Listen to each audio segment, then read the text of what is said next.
कहते हैं कि दुनिया में मन सबसे ज्यादा शक्तिशाली चीज होती है। अगर किसी चीज को तुम पूरे मन से चाह लो तो तुम उसे हासिल कर सकते हो। ये मैं नहीं कहता, ये सभी महापुरुषों का कहना है। लेकिन अगर ये सत्य है, ये सच है, तो जो हम अपने मन से चाहते हैं वो हमें हासिल क्यों नहीं होता है? भाई कोई भी इंसान अपने मन में दुख तो नहीं चाहेगा, लेकिन वो रहता तो दुखी है। हर इंसान अपने मन से तो कामयाब होना चाहता है, खूब पैसा कमाना चाहता है, लेकिन फिर भी वो कामयाब नहीं होता। भला ऐसा दुनिया में कौन इंसान होगा जो अपने मन में ये चाहेगा कि मैं नाकामयाब रहूं या मैं पैसा ना कमाऊं? सोचने की बात है। तो इसमें दो चीजें निकल के सामने आती हैं, या तो वो महापुरुष गलत थे जिन्होंने ये बात बोली कि मन से चाही हुई चीज हासिल हो जाती है, या फिर हम गलत हैं। आज की कहानी जो मैं आपको सुनाने वाला हूँ उसमें आपको एक ऐसा मंत्र मिलेगा। उसे समझने के बाद आपको एक ऐसा मंत्र पता चलेगा जिससे आप ये समझ पाएंगे कि अपने मन से कोई भी चीज कैसे करवाई जाती है, मन में किसी भी बात का बीज कैसे बोया जाता है। ये इस कहानी से आपको अच्छी तरह से समझ में आ जाएगा, और इससे आप ये भी समझ पाएंगे कि आकर्षण का नियम, लॉ ऑफ अट्रैक्शन, कैसे काम करता है। कहानी छोटी सी है लेकिन बहुत ही गहरी है। इससे पहले कि आप इस कहानी में खो जाएं, इस चैनल को सब्सक्राइब जरूर कर लें। तो चलिए ये कहानी शुरू करते हैं। एक बार की बात है, एक आदमी के जीवन में सिर्फ दुख ही दुख थे। वो जो भी काम करता उस बेचारे का वो काम पूरा ही नहीं होता। घर में आता तो घर में कलेश बना रहता, किसी से कोई मदद मांगता तो कोई उसकी मदद नहीं करता। ऐसा लगता था कि चारों ओर से दुखों का पहाड़ उसी पर टूट पड़ा है। उसे समझ नहीं आ रहा था कि मैं इन दुखों से पार कैसे पाऊं। वो दिन रात यही सोचता रहता कि अपने दुखों से छुटकारा कैसे पाना है। इसी कारण से वो रात में सो भी नहीं पाता था। उसकी आंखों के नीचे बड़े बड़े काले घेरे बन गए थे, जो इस बात का प्रतीक थे कि वो आदमी कितना दुखी है और कितना चिंतित है। कभी कभी तो उसके मन में आत्महत्या करने के भी ख्याल आते थे, लेकिन अपने परिवार की चिंता करके वो ये कदम नहीं उठा पाता था। वो इतना दुखी हो गया कि उसने निर्णय किया कि वो इन दुखों से छुटकारा पा के रहेगा। इसके लिए चाहे उसे कितनी भी मेहनत करनी पड़े, कुछ भी करना पड़े, चाहे अंगारों पे चलना पड़े, लेकिन इन दुखों से छुटकारा हासिल करके रहेगा। ऐसे ही एक दिन उसने अपने मित्र से पूछा कि मैं अपने जीवन को कैसे सुधारूं। उसके मित्र ने उसे बताया कि तुम किसी बाबा के पास जाओ।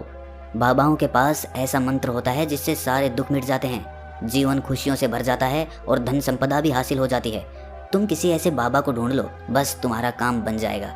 उस आदमी के मन में ये बात पूरी तरह से पक्की बैठ गई कि कोई बाबा ही मेरा दुख दूर कर सकता है, और इसीलिए उसे किसी भी बाबा के बारे में पता चलता तो वो उस बाबा के पास पहुंच जाता। वो उस बाबा को अपनी समस्या बताता और उससे उसका समाधान पूछता और कहता कि बाबा, मैं कुछ भी करने के लिए तैयार हूँ, लेकिन मेरी इन समस्याओं से मुझे छुटकारा दिला दीजिए।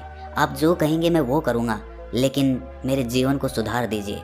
बाबा उसे कुछ टोने टोट के बता देते थे करने के लिए, और बदले में दान दक्षिणा ले लेते थे कि ये टोना टोटका करने के बाद तुम्हारे घर में सुख शांति बनी रहेगी, बस इस टोटके को पूरी विधि के साथ करना। वो आदमी घर लौटकर पूरी विधि के साथ टोने टोटके करने लगा, लेकिन बहुत टोने टोटके करने के बाद भी उसके जीवन में कुछ बदलाव नहीं आया। इसके विपरीत उसका जीवन और ज्यादा दुखी हो गया। जो भी बाबा उसे टोना टोटका देता था वो बदले में उससे दान दक्षिणा लेता था, जिससे उसका धन भी धीरे धीरे खत्म हो रहा था। इससे उसके जीवन में दुख और ज्यादा बढ़ गए। तब उसे लगा कि बाबाओं के पास जाने से तो मेरे जीवन में दुख कम होने की बजाय बढ़ते ही जा रहे हैं, तो मुझे क्या करना चाहिए? बाबाओं के पास जाऊं या ना जाऊं?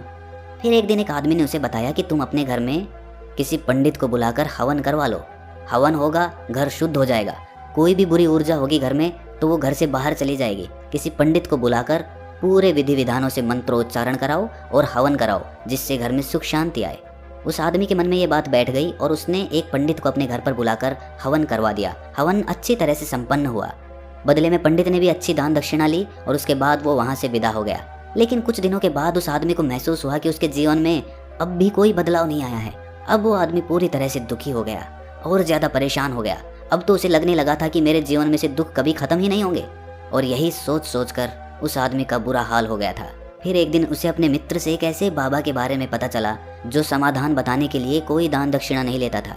उस आदमी को लगा कि ये बाबा दूसरे बाबाओं की तरह नहीं हो सकता, क्योंकि ये दान दक्षिणा तो लेता ही नहीं, और अगर दान दक्षिणा नहीं लेता तो ये सच में कोई सिद्ध बाबा होगा। और यही सोचकर वो उस बाबा के पास पहुंच जाता है। जब वो आदमी वहां पर पहुंचता है तो वो बाबा ध्यान में बैठे हुए थे। ये देखकर वो आदमी वहीं पर चुपचाप बैठकर ध्यान से बाहर आने का उनका इंतजार करने लगा। थोड़ी देर बाद बाबा ने आंखें खोली तो सामने एक दुखी और परेशान युवक को बैठे देखा। वो उसकी आंखों के नीचे काले घेरे देखते ही समझ गया कि ये आदमी अपने जीवन से कितना परेशान है। उसे संबोधित करते हुए बाबा ने पूछा कि बच्चा, क्या चाहते हो? बाबा के पास क्या लेने आए हो? उस आदमी ने कहा कि बाबा, मैं अपने जीवन से बहुत परेशान हूँ। मैंने इन दुखों को दूर करने के लिए बहुत सारे रास्ते अपनाए, हर वो तरकीब करके देखी जो किसी बाबा ने मुझे बताई, हर वो काम किया जो किसी भी इंसान ने मुझसे करने को कहा, लेकिन मेरे जीवन में दुखों में कोई कमी नहीं आई। बाबा, इसके विपरीत मेरे जीवन में दुखों में बढ़ोतरी हो गई। मुझे समझ नहीं आ रहा है कि मैं क्या करूं। कभी कभी तो मैं आत्महत्या करने की सोचता हूं, लेकिन अपने परिवार की सोचकर मैं ये कदम नहीं उठा पाता। मैंने आपके बारे में बहुत सुना है बाबा, और मैं बहुत उम्मीद के साथ आपके पास आया हूँ। कृपया करके मुझे कोई ऐसा मार्ग बताएं जिससे मुझे अपने दुखों से छुटकारा मिल जाए। मैं अपने दुखों से छुटकारा पाने के लिए कुछ भी करने को तैयार हूँ। आप मुझे कोई भी रास्ता बताएं, चाहे वो रास्ता कितना भी कठिन क्यों ना हो, मैं उसको पार करके रहूंगा। बाबा ने महसूस किया कि आदमी तो सच में बहुत परेशान है। बाबा ने उसकी बात सुनकर कहा कि बच्चा, दुखों को दूर करने के लिए मंत्र ऐसे ही नहीं मिलते। मंत्र पाने के लिए कुछ करना पड़ता है। तुम कुछ कर सकते हो। ये सुनकर पहले तो उस आदमी ने सोचा कि ये बाबा भी मुझसे दान दक्षिणा ही मांगेंगे, लेकिन और कोई रास्ता ना पाकर उस आदमी ने कहा कि बाबा, आपको जितनी भी दान दक्षिणा चाहिए मैं देने के लिए तैयार हूँ, लेकिन आपका मंत्र सच्चा होना चाहिए, वो पूरा होना चाहिए, उसका फल मुझे मिलना चाहिए। उसके बाद मैं आपको जो भी दान दक्षिणा लेना चाहते हो वो दे दूंगा। बाबा ने कहा कि दान दक्षिणा तो बहुत छोटी सी चीज़ है, मुझे वो नहीं चाहिए। इस पर वो आदमी सोच विचार करके बोला, तो बाबा, मैं अंगारों पे भी चलने के लिए तैयार हूँ, आप मुझे बस आज्ञा दीजिए। बाबा ने कहा कि अंगारों पे चलने वाली छोटी चीज़ मैं तुमसे नहीं कराने वाला। मैं जो तुमसे कराने वाला हूँ वो बहुत कठिन मंत्र है, उसे पूरा कर पाओगे? बाबा ने कहा कि बाबा, आप मुझे बताइए तो सही, मुझे करना क्या होगा, मैं कुछ भी करने को तैयार हूँ। इस पर बाबा ने उसे कहा कि यहाँ से जब तुम अपने घर जाओ तो रास्ते में अपने मन में ये दोहराते जाना कि मैं सुखी हूँ, मैं सुखी हूँ, मैं सुखी हूँ। बार बार अपने मन में यही दोहराना, और याद रहे जुबान पर ये नहीं आना चाहिए, ये सिर्फ मन में दोहराना है। ये सुनकर वो आदमी बोला, बाबा बस इतनी सी बात, ये तो मैं चुटकी बजा के कर लूँगा, लेकिन इससे होगा क्या? बाबा बोले, किस मंत्र को करके देखो, वैसे भी तुमने इतने बाबाओं के मंत्र किए हैं तो इस मंत्र को भी करके देख लो। उस आदमी ने सोचा कि बाबा कुछ दान दक्षिणा तो ले नहीं रहे और छोटा सा मंत्र है, इसे तो मैं कर ही लूँगा। वो बोला, ठीक है बाबा, मैं ये मंत्र ज़रूर करूँगा। वो आदमी ये कहकर वहाँ से उठकर चलने लगा, लेकिन जैसे ही वो चलने लगा पीछे से बाबा ने बोला कि बच्चा, एक बात याद रखना, जब तुम ये मंत्र अपने मन में दोहराओ तो तुम्हारे मन में बंदर के विचार नहीं आने चाहिए, बंदर का ख्याल भी नहीं आना चाहिए, तो ही ये मंत्र सिद्ध होगा। वो आदमी बोला, मुझे तो आज तक बंदर का कोई विचार नहीं आया, तो अब क्यों आएगा? आप चिंता मत करिए बाबा, मैं बस मन में यही दोहराऊंगा कि मैं सुखी हूँ, मैं सुखी हूँ, इसके अलावा बंदर का कोई विचार मेरे मन में नहीं आएगा। ये कहकर वो आदमी वहाँ से चल दिया। वो अपने मन में मैं सुखी हूँ, मैं सुखी हूँ ये दोहराता हुआ थोड़ी दूर ही चला था कि उसके मन में अचानक बंदर का ख्याल आ गया। बंदर का ख्याल एक बार आया और चला भी गया, लेकिन उस आदमी ने सोचा कि आज तक तो मुझे बंदर का कोई विचार नहीं आया, ये आज बंदर का विचार क्यों आ गया? और ऐसे करके उसने उस बंदर के विचार को पकड़ लिया। वो ये भूल गया कि मुझे क्या मंत्र दोहराना है, और वो बंदर के बारे में सोचने लगा। जब थोड़ी देर बाद उसे फिर से होश आया तो वो फिर से अपना वही मंत्र दोहराने लगा जो बाबा ने उसे बताया था, मैं सुखी हूँ, मैं सुखी हूँ। लेकिन अचानक से उसे सामने एक बंदर दिखाई दिया, और ये देखकर उसके मन में फिर से बंदर का विचार उठ गया, और वो अपने अंदर से इस विचार को बाहर फेंकना चाहता था। वो चाहता था कि मेरे अंदर किसी भी तरह बंदर का विचार ना आए, लेकिन उसे तो सामने बंदर ही दिखाई दे गया। ऐसे ही जद्दोजहद करते करते वो घर पे पहुंचा, और घर पे पहुंचने के बाद अपनी पत्नी को कहा कि हे बंदरिया, मुझे खाने में बंदर परोस दो। और जब उसे एहसास हुआ कि उसने क्या बोल दिया तो वो अपने बाल नोचने लगा। वो दीवारों में सर मारने लगा कि आज तक मुझे बंदर का कोई विचार नहीं आया, और आज मुझे ये क्या हो गया है कि मुझे हर जगह बंदर ही बंदर नजर आ रहे हैं, ये कैसी माया है। यही सोच सोच कर वो आदमी रात भर सो नहीं पाया, रात भर करवटें बदलता रहा, और सुबह उठकर सीधे उसी बाबा के पास पहुंच गया और उसके चरणों में गिरकर कहा कि बाबा, पता नहीं क्या चमत्कार हो रहा है, आज तक मुझे बंदर का कोई विचार नहीं आया, लेकिन कल से जब से आपने मुझसे कहा कि बंदर का विचार नहीं आना चाहिए, तब से मुझे हर जगह बंदर ही बंदर नजर आ रहे हैं। उस आदमी ने कहा कि बाबा, मुझे तो आपके पीछे पेड़ पर बैठा हुआ बंदर भी केले खाता हुआ दिखाई दे रहा है, ये हो क्या रहा है बाबा? ये सुनकर बाबा हंसने लगे। बच्चा, मन का जाल एक ऐसा जाल है जिसे समझ पाना इतना आसान नहीं है। बंदर तो तुम्हारे रास्ते में पहले भी आते थे। जब तुम मेरे पास आए थे तो इन्हीं पेड़ों पे ये बंदर घूम रहे थे, लेकिन तब तुम्हारे ध्यान में ये बंदर नहीं था, तब तुम्हारे ध्यान में सिर्फ अपने दुख थे। इसके बाद बाबा ने उसे बताया कि बच्चा, हम जिस चीज़ से भी दूर भागना चाहते हैं वही चीज़ हमारे मन में बहुत गहरे में प्रविष्ट हो जाती है, वो हमारे अंतर मन में समा जाती है।